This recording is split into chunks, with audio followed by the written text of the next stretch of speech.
Gente, um dos meus bairros preferidos de Porto Alegre é a Cidade Baixa. Eu sou filha da Cidade Baixa, né? Eu nasci, me criei, morei até a fase adulta, em plena Lime Silva. Eu lembro que quando eu dizia para as pessoas lá nos anos 80, onde é que tu mora? Eu falava, moro na Cidade Baixa. Ninguém sabia onde era. Imagina, hoje é onde borbulha Porto Alegre, a cena cultural noturna da cidade, né, pra ter uma ideia. Então eu vi a Cidade Baixa se transformar nessa referência que ela é hoje. E eu adoro passear por aqui, cafés, lojas. E eu encontrei uma loja que é uma verdadeira fofura, que é a Oi Grácia. Tudo que tem aqui pra vender é fofo, gente. É óculos, é caixinha de fósforo com pontos turísticos de Porto Alegre, acessórios, santinhos e roupas lindas. Tudo muito fofo, tudo muito caprichado. E a proprietária da loja, uma das, né, é a Fernanda Casanova. E Fernanda, o que a loja tem a ver contigo? Esse mimo todo que é a Grácia. Então, a loja acaba sendo uma mistura, né, de nós duas, de mim e da Priscila. A gente gosta muito da cultura latina, é muito inspirada em Barcelona, em Buenos Aires e muito inspirada em Porto Alegre, nos bairros que a gente ama, que um deles, óbvio, é a Cidade Baixa, que foi aqui que a gente escolheu ficar. Quando vocês pensaram, vamos montar a loja, tinha que ser na Cidade Baixa? Tinha que ser aqui, porque, enfim, é aquela coisa, a gente também vivia aqui, né? E a gente sabe que aqui na Cidade Baixa é que sempre nascem as coisas diferentes, as coisas alternativas e que vão crescendo, então tinha que ser aqui. Mas o foco de vocês é o alternativo? Acho que eu não sou uma pessoa alternativa e eu adorei tudo. Não, quando a gente começou era, né, agora já... Globalizou. Já globalizou, assim, as estampas que a gente ama, a gente quer trazer para os nossos clientes, assim. Os modelos que a gente gosta, a gente coloca tudo que a gente gosta, tudo que a gente ama em cada vestido, em cada peça que a gente faz, em cada coisa que a gente traz pra vender na loja. É assim, as gurias, as roupas é assim, elas compram uma estampa, né, enfim, que elas curtem e tal, e aí elas produzem um vestido, uma camisa, uma chemise, enfim, baseado naquela estampa. E a Fernanda costura, tem ali as máquinas de costura. Tu aprendeu na faculdade a costurar ou aprendi em casa? Na faculdade e depois fui treinando, tentando, porque a costura é muito prática, tu vai indo, a modelagem também. Quem costurava na tua casa? Tua avó, tua mãe? A minha avó, mas eu não cheguei a pegar essa época, assim, mas tipo aquela máquina que tá ali era da minha mãe e aquela que tá ali era da minha avó. Linda. Tu tinha aquela... Tinha uma maquininha pequenininha quando pra criança? Não. Chegou a ter... Ai, meu sonho era ter aquela nunca. Bom, enfim. Fernanda, e inspirada em Barcelona, né? Ai, Barcelona é colorida, né? E em Buenos Aires, porque tu morou em Buenos Aires. Sim, O que tem de, por exemplo, de Buenos Aires? Barcelona, eu te falei, assim que eu cheguei, me lembrou algumas coisas, eu te falei. E de Buenos Aires, o que tem? Buenos Aires tem, primeiro, que eu vivia em todas as feirinhas de desenho independente, que é... Quem fazia moda, quem fazia coisa diferente era nessas feirinhas. E Palermo é muito também, é muito design, é muita coisa diferente e tem uma vida cultural muito intensa também. Enfim. E como é que é a produção de vocês? Vocês fazem, tem grade de tamanho? Não, a gente produz para as lojas tudo tamanho único, mas a gente produz para cada pessoa o seu tamanho. A pessoa pode ir lá e encomendar pelo mesmo valor da peça que tem na loja, um vestido nas suas medidas. E qual o tamanho aqui? É 38? Depende muito Depende. do modelo. Tem modelo que vai ficar um pouco mais soltinho, que é mais pra um G, tem modelo que vai ser um pouco mais P. Tá, se eu tenho o modelo P aqui, aí chega uma menina, o manequim dela é G, aí vocês fazem igual, a peça igual Isso. no G. Isso. Ah, entendi. E esses tricôs é de vocês também? Não, os tricôs são da Serra. Mais pra farroupilha. Aí vem pra cá. Deixa eu ir lá garimpar o que tem de bom pra trazer. Vamos ver o que tem aqui? Tá, vamos ver aqui os modelos. Por exemplo, essa estampa aqui eu achei linda. É demais. Linda. Essa estampa é exclusiva de vocês? Vocês desenvolveram? Não, não. Essa a gente não desenvolve nenhuma estampa, a gente só compra direto da La Estampa. Gente, mas nunca... É uma estampa muito marcante, né? Sim. É por isso que praticamente, se tu for olhar os nossos vestidos, eles são todos estampados. A gente só trabalha com estampa, a gente não trabalha com nada liso. Gente, eu não falei que era tudo mimoso. Lá tem um relicário. Aqui tem... Como é o nome dessas... Tipo uma almofadinha. É uma almofadinha. É tudo fofura. Olha o detalhe dos cabides. Todos eles forrados. Vocês compram assim ou forram? Não, a gente faz. Sério? Menina, isso dá um trabalho. Aqui as novidades, ó. Lindas as estampas. Lindas, lindas, lindas. Aí tem bolsa. Aí tudo tem... Ah, aqui os tricôs lá da Serra. Aí tem acessórios. Isso aqui o que é, anel? É, né? Vem aqui do lado. lado. É anel de borracha reciclada? Isso, é Tumo o nome da marca. É muito demais. Olha. É um ursinho. Que fofo. E o pessoal da Cidade Baixa deve amar tudo, né? Sim. Olha, esse aqui pode ser pra ti, ó. Uma máquina de extrair. Então, tudo é fofinho, tudo é delicado. Essa parede aqui eu adorei. Essa parede deve ter dado trabalho pra fazer. Deu alguns dias. E pra juntar também todo. Eu adoro esse tipo de arte. Tem os óculos, né? Tu me falou uma história muito legal sobre esses óculos, que é de um gaúcho que mora em Londres. Isso, é Rejected Samples o nome. São os protótipos rejeitados, que as grandes empresas não, ou rejeitaram por algum detalhe, ou pelo formato, ou pela cor. Então, Ele desenha, daí as pessoas não gostam e dizem, não gostamos. E aí ele faz pra... ele faz também. Tipo, ele não faz em grande escala, então eles são únicos, é só esse mesmo. Adorei. E aqui Não, esses santinhos aqui eu quero que tu me explique, Fernanda. Aqui tem... Esses são os flocados, né? como chama isso? Pezinho de papel, né? Aqui, enfim, Iemanjá, acho que é Santo Expedito, né? Acho que é. Enfim. Aí aqui tem dois. Aqui é pra ser Santo Antônio. Santo Antônio, dois são Santo Antônio. Mas daí um Santo Antônio de Batman e o Robin. Mas ele se inspirou nas estátuas do Dia de los Muertos. E aí trouxe para os santos brasileiros essa cultura do Dia de los Muertos. Gente, aqui tem um Zé Pilintra. Não perde. Mas muito legal, Fernanda. E o que tu pensa, assim, pro teu negócio? O que tu pensa pra loja? Vem aqui do meu lado. A Fernanda, ela não gosta muito tanto. Ela tem uma coisa com câmeras. O que tu pensa, assim, transformar numa grande rede, abrir uma segunda loja? A gente pensa em atingir cada vez mais pessoas com o nosso estilo de vida, vamos dizer assim. A gente não quer que as pessoas simplesmente consumam por consumir. A gente não segue uma tendência de estação, a gente não segue tendência de cor, de modelo. A gente quer que a pessoa tenha aquele vestido que ela ama, que ela gosta de usar. Uma pra experiência. guardar. Sabe? E tu falou que no início era o público alternativo. Já entrou uma patricinha aqui comprando? Já. Sempre entra, né? Uma perua, uma patricinha. Vestido, eu acho que é uma paixão pra mulher, sabe? Não...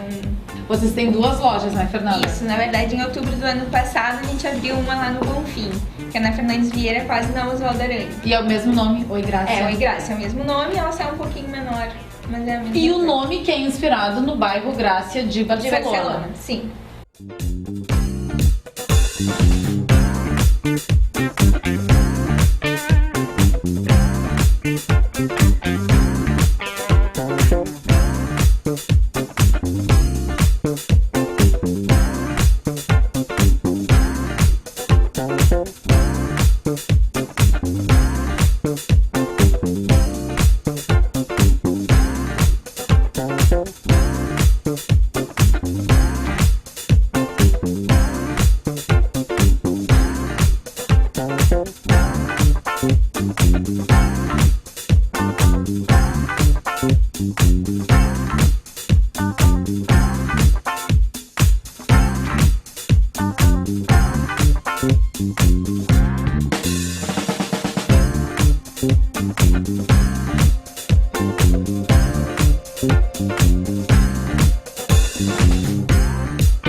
A gente começou, quando a gente começou, a gente fazia só bazar.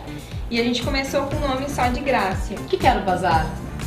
De roupas? Isso, são tipo feiras que o pessoal que tá começando, que tá fazendo as roupas, vão vender essas peças. É tipo um mix bazar que tinha antigamente, isso. tá? A gente começou lá e a gente começou com o nome só de Grácia. E aí, pra gente fazer Facebook, e-mail, a gente botou o Oi na frente pra ser um canal de comunicação com o cliente. Só pra marcar isso. Quando a gente veio pra loja, todo mundo já nos chamava de Oi Grácia. Por causa do Face, das redes aí. Bom, então vamos atender o pedido da galera. Oi Grácia. A gente achou até mais simpático. E vocês vendem pelo Face? Usam também o Sim, Facebook o Face pra a venda? gente tá sempre ali, sempre respondendo dúvidas e tudo. E tem o site também. Que legal, é oigracia.com e também tem o Facebook, muito legal. Aqui na Joaquim Nabuco, é uma das ruas assim mais queridas da Cidade Baixa também. Oi Grácia, uma loja, gente, que é muita fofura.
Hoje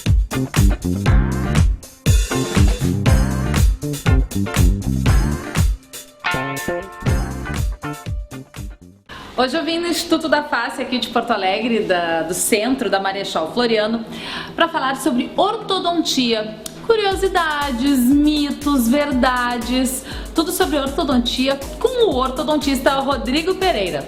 Olha aí. E o nosso bate-papo hoje é com o Dr. Rodrigo Pereira, ele é ortodontista. Dr. Rodrigo, ortodontia é igual a aparelho?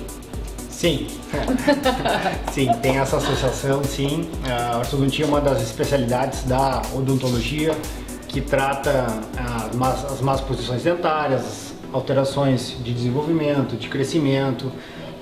Então ela engloba realmente toda essa parte de aparelhos em diferentes etapas. E não é só estético, né? Não são questões estéticas que levam à ortodontia, né? Não, muito pelo contrário. Eu faço uma subdivisão da seguinte maneira. 70% é uma parte funcional, tá? Que muitas vezes as pessoas não têm a identidade da necessidade disso. Essa parte funcional tem a ver com dicção, respiração. Tudo, engloba tudo. Dicção, bruxismo, respiração, fonação, problemas de dores musculares, orofaciais, uma série de coisas que a má oclusão ou a falta de um posicionamento dentário adequado acaba acarretando. A mordida, como popularmente a gente chama, né? Isso. A mordida imperfeita.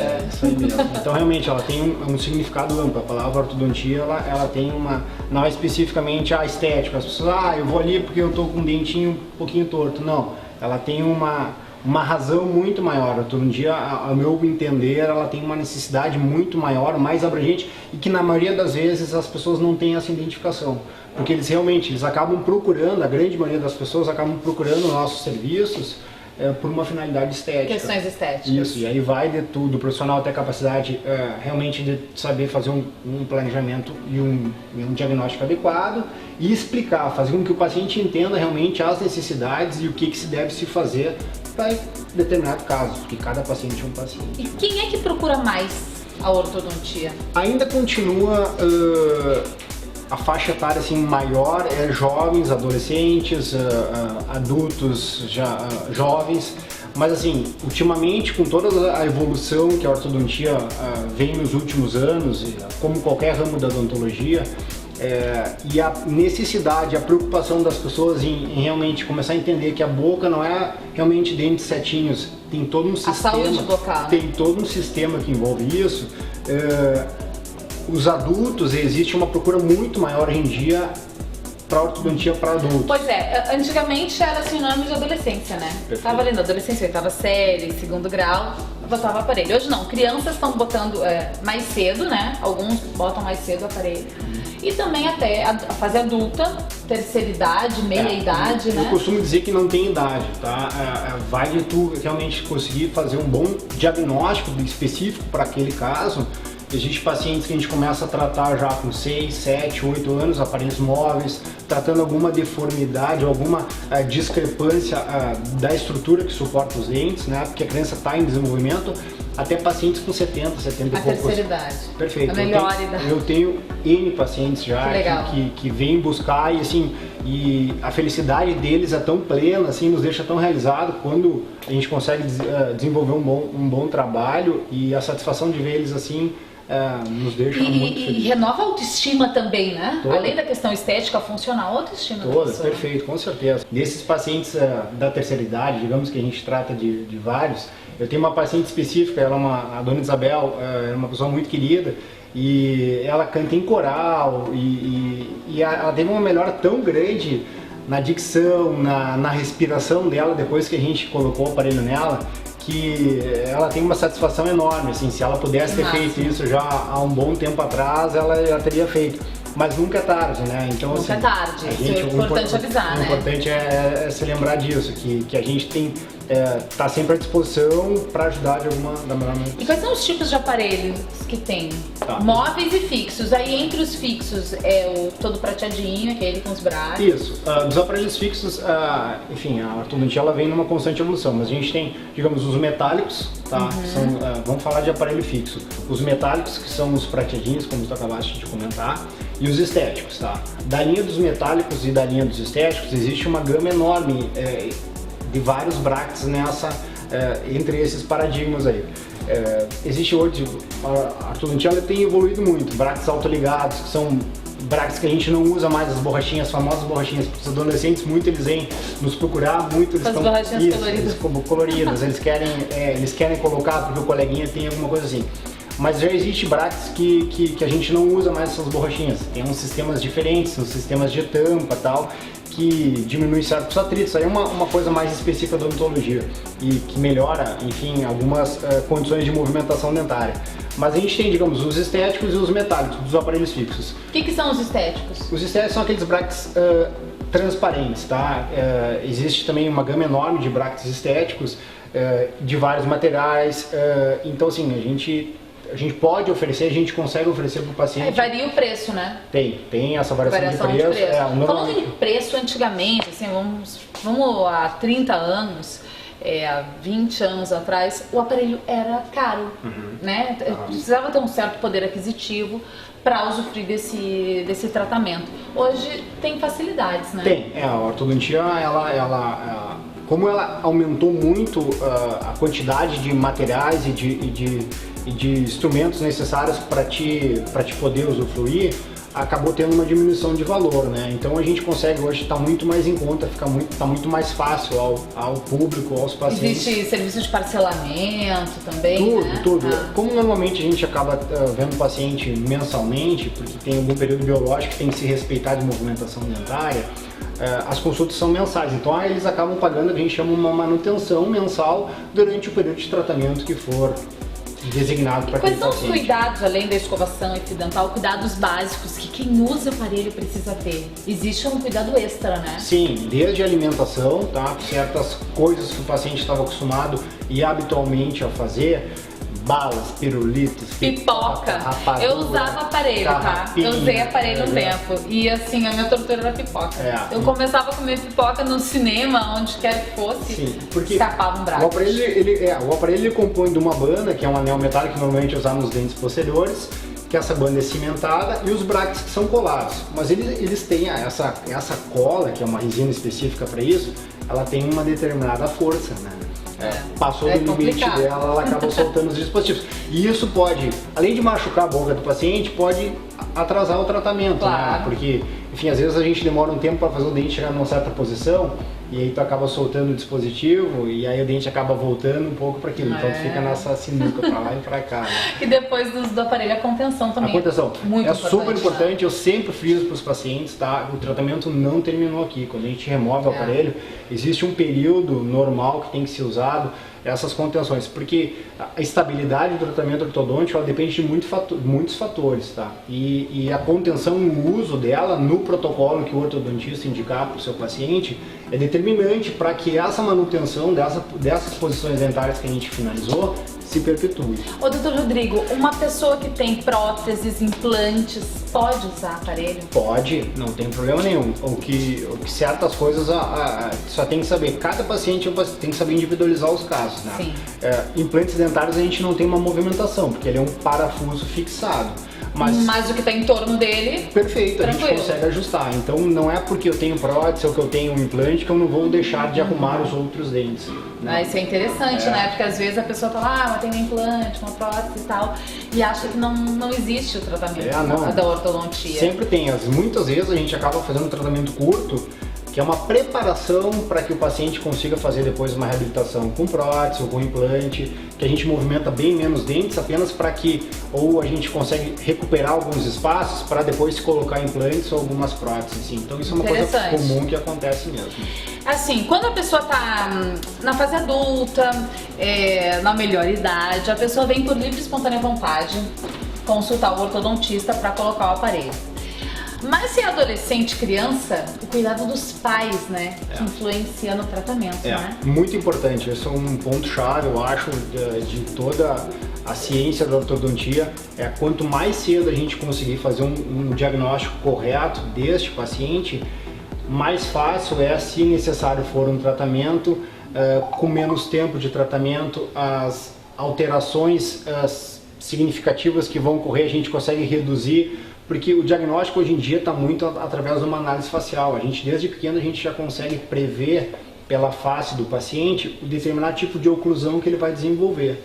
E tu tendo conhecimento disso, tu consegue fazer algumas movimentações ou direcionar o crescimento a favor do paciente. Então, quanto mais cedo, fica a dica para os pais, quanto mais cedo eles procurarem um ortodontista ou um dentista que pelo menos saiba identificar isso e encaminhar para um ortodontista, melhor, mais fácil vai ser o tratamento, menos tempo se houver necessidade de algum tipo de aparelho.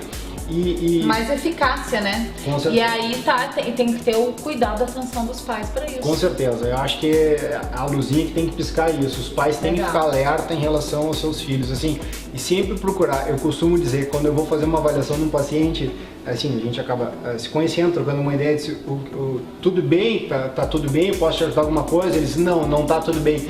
E eu acabo mexendo, sim, não deve estar tudo bem para te vir me visitar, porque as pessoas não têm o hábito de ir no dentista, né? Então, assim, se começar a criar esse hábito, se começar a se preocupar realmente com a saúde bucal, as coisas se tornam muito mais fáceis. Verdade. Os problemas são bem menores a curto, médio e longo prazo. Isso fica uma dica assim que tem que ficar legal. A gente falando de crianças, adolescentes, mas aparelhos podem ser usados por crianças de todas as idades. Dos 8 aos 80. Dos 8 aos 80. Perfeito. Tá certo, doutor. Muito obrigada. Eu que agradeço. Foi um prazer. Pra você.